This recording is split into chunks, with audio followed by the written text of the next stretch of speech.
Bir kuni bozorga chiqsa, piyoz sotayotgan savdogar ya basal ahla minal asal deb maqtayotgan ekan. Ey, bu piyoz asaldan ham shirin piyoz. Reklama bu.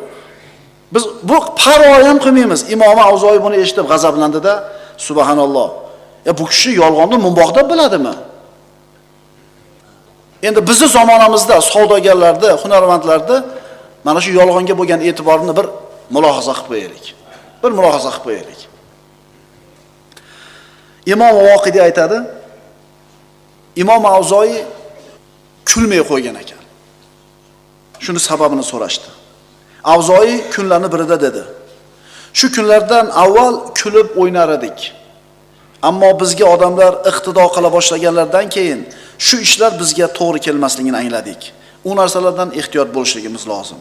Ya'ni kulib hamma qatori yurar edim, ammo odamlar menga iqtido qilib, menga ergashishni boshlagandan keyin bu narsalarni o'zimga loyiq deb bilmadim" dedi. U kishi munkarni yo'q qilishlikka, munkarni qaytarishlik uchun ko'tarilgan qilish edi. Payg'ambarimiz haqida, sahobalar haqida biror kishi nojo'ya so'z aytsa, albatta uni o'rniga qo'yib qo'yar edi.